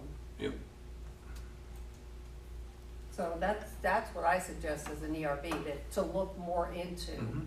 that section, It's so, like Yeah. letting the cat out of the bag. yeah, no, I agree, and I think the very next one, which is 16L, is almost a follow-up and kind of the same thing. The proposed action may result in the release of contaminated leachate from the project site. I think it may be from the project site, I think it also may be from the neighboring parcel. It may be just as concerning, it might be the neighboring parcel. you know, if I'm IWS, I'd actually wanna know this. Before I spend all that money on all the plans, can we make sure we can do this? Yeah. The site has problems. Who's the engineer on this? good question. I don't see it. Cornerstone? What are you looking for? Oh, Go. the engineering? Yeah, it's Cornerstone. Cornerstone Engineering did it, Kristen, What? bless you, Kristen Thordell is the engineer. Okay.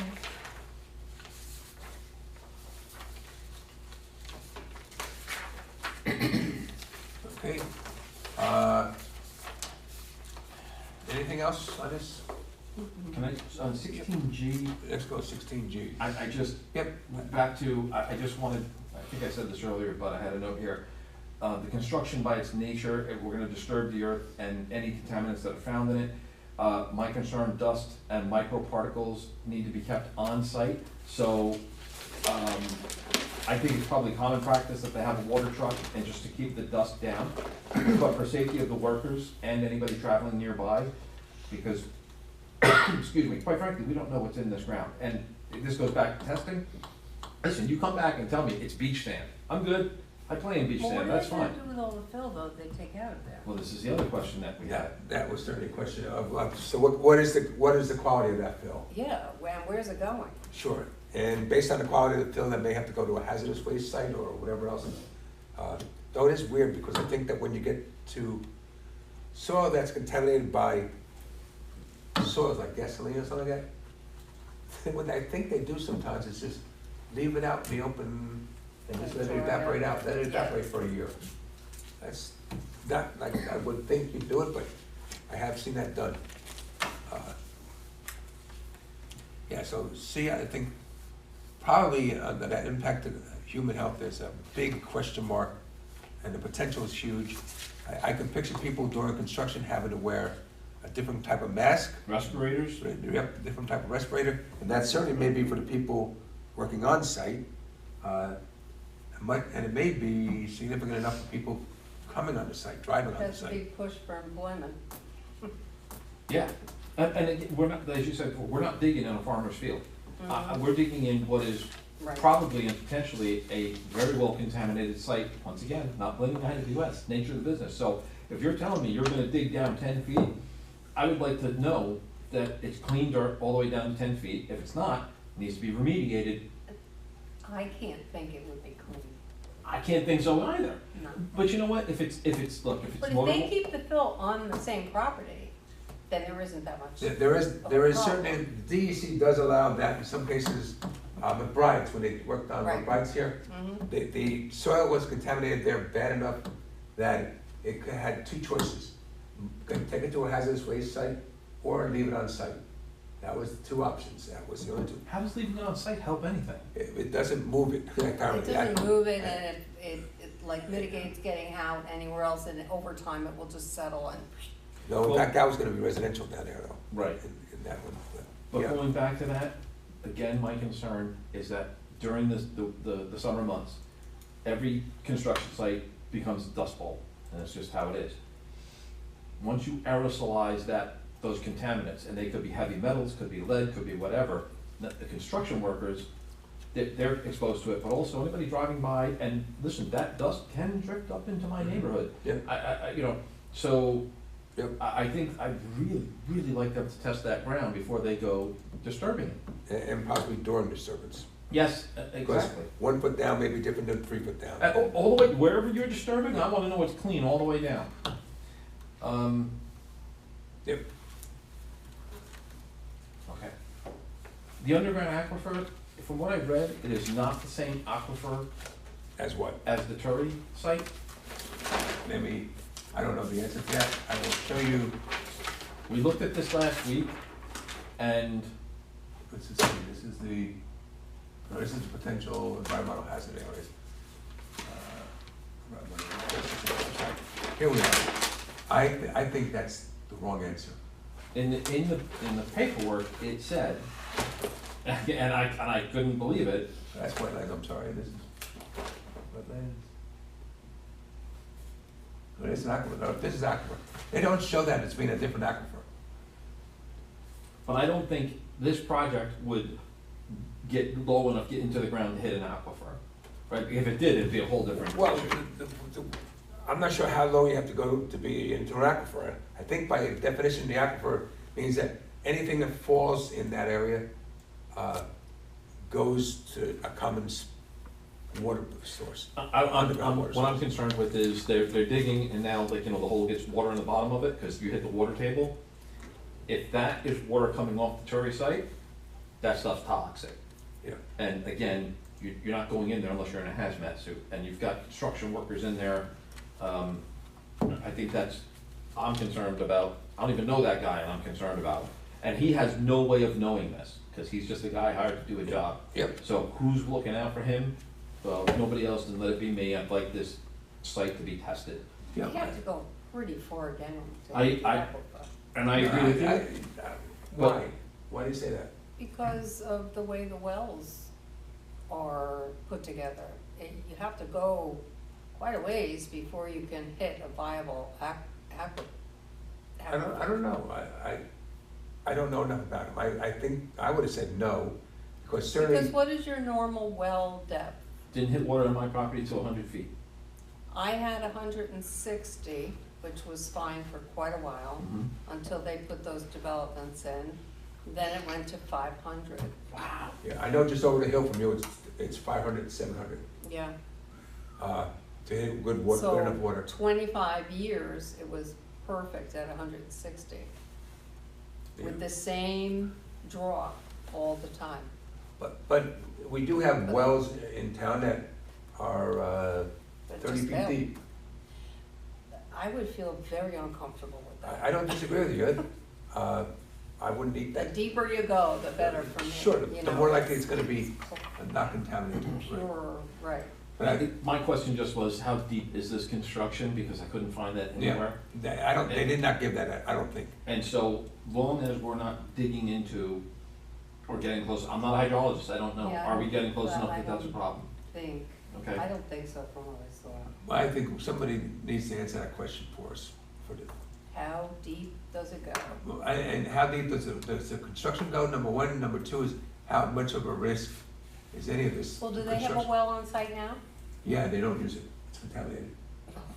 Okay. I was wondering what they do for drinking water. They Culvert bring it, man they must bring make a it in, million. they bring it in, there's no doubt about it. They have a sign in the bathroom at the sink that this is contaminated. Well, at Goshen Humane, when we had it, Yeah. all of the water had to be bottled.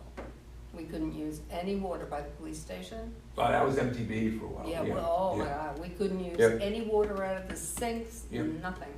That was We only had MTBE bottled from water. the county's land. Yeah, But leaded gasoline? Is that Yeah. it? Yeah. yeah. Okay, were we gonna do 17? Did you wanna? Yep. 17 doesn't seem to be much of anything.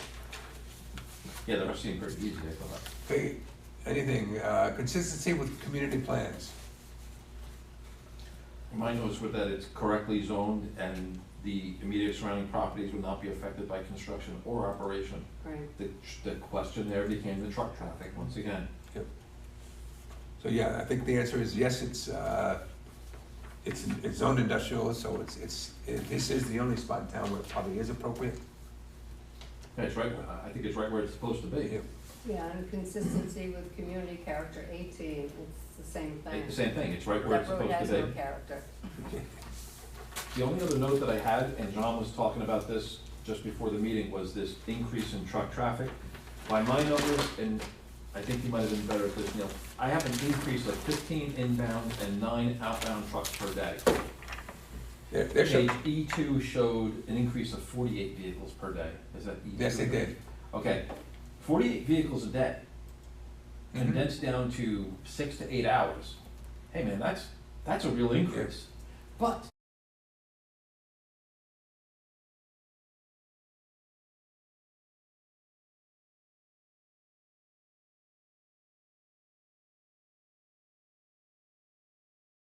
What we're saying is that, look at this page, this is E2, in the town ADB management report, okay? So it says that the ADB permit and traffic is what was permitted in the, at one from us. okay, This is what they were allowed to have, okay? So they were saying they were allowed to have 395 tons a day, 70 tons of recyclables, 465 tons total. The number of inbound tipping vehicles, the number of outbound transfer was 20, for a total vehicles per day of 110. Modified, they're asking for 670. So 122 inbound, 36 outbound, meaning the garbage going out, okay? And then 158 total. So that's showing up 48 additional vehicles is what they're asking for on the permit. What they're saying is that we're doing this already because we've been working under this number with the DEC's permit. And so you're not gonna see any change in the traffic from what you're seeing today. It's just that it's gonna be legal now. okay, then I see what you're saying. So the increase really. So, The increase already happened, Right, but what we have to, I think the town has to consider this in terms of what we are now approving, because we never approved that. So if we're approving it, I think we have to consider the increase in 48 truck trips a day. again, I use the road sometimes 3 times a day. And some days I'm in there, I'm slugging it out with IWS trucks and TAM trucks, and I get in and I make the traffic work. My concern isn't for what the road can handle for traffic wise, my concern is what can the road handle weight wise, number of trips per day, and where are we gonna be in 5 and 10 years from now with that road? Are we gonna sink all that money back into that road? And from the ERB's point of view, ruin that road for our residents, well, as they're it used going to to be. have to stay on top of the road. okay? And that was a bone of contention of mine for years. What do we stay on top of the road? In other words, stay on top of the repairs. Yeah, once it starts to go. Yeah, but- when you have an issue, fix it. All right, but that is not the responsibility of IWS or TAM or anybody else on that road. No, That's a I know that, that's responsibility not of, part of this, I understand that, but that's something that the town has to, because I know what that road was before. Yep. And how they let it go that long. Is there a backstory on how it got so bad? I think it was just truck traffic that was I think not there- anticipated when TAM built that It's- massive right. thing, because they used to be over on the other side of town. So up until TAM coming in there really was nobody out there. The people out there were the IWS, then there was that little small place next door that wasn't on time disposal for the longest time, it was somebody else. Then there was Higbee Racing. Right. So that was the Right. three things that were on the property, or on that road. Oh, And it basically, was awful though. I think the feeling was, why invest a whole bunch of money in there, it's gonna be worn down. I don't know who did it, maybe Broderick finally decided it has to happen anyhow. It's Broderick's call pretty much, he's the highway superintendent. I don't think anybody contributed much So money. once they actually did upgrade it and it became really usable at that point, why don't they just stay on top of it and? That's up to the highway superintendent. And when you say, was the road was anything done to the road to upgrade it, to make it more? So it would support it more? More, yeah. I don't know. I don't know. I don't think it was, I remember they did it very They quickly. just repaved, something, yeah. But I gotta say, it made the world a difference. Sure, it did, made it So usable. now because every year, there's road damage from salt and plowing and everything else, every year. Mhm. So every year they have to stay, and that would have to be a priority. Now, all those businesses that are on that road, them calling the highway department, wouldn't that push the issue to say, get out here and fix this We're road? paying our taxes, yeah, The absolutely. answer, no, not absolutely. Well, I think that's, Yes, it should help, but the truth of the matter is, the people who get noticed or get a response are voters. Huh? If you're not a voting person in town, you're, I'm gonna get in trouble There's for no saying this point on, talking, like, right. but yeah, the voters mean more to most of the people. There's not many on that road, of the Right. people that have Right. businesses and live. also on that road, as you know, is coming off of 17M, and it goes up the hill. On the right-hand side, that's Verhag's property, and that is, they tried to fill some of that in that back, but that keeps washing out. That is, I wouldn't say that's a DOT standard, that is not a good hill. And in time, that's going to fail. So, But this is a countywide issue, because I have a business in Warwick, and let me tell you something, if you were on the Warwick page, people are screaming because their cars are being ruined with potholes that are insane.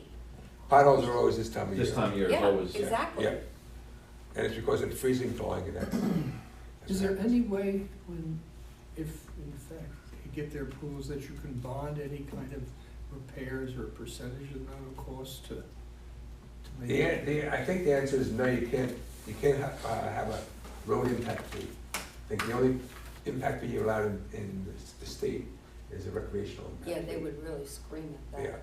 obviously, we all know that this is a heavy vehicle road, no Yep. doubt about it. They're there, and then Tam has some, but Tam doesn't have the volume that this does. So wouldn't they take that into consideration, that stretch of road there from right where the turn to go to Echo Lake Road, that stretch would have to be done to hold those kind of If we was, weighted vehicles? no, there's no doubt, if we were starting from scratch, you absolutely should design it that way.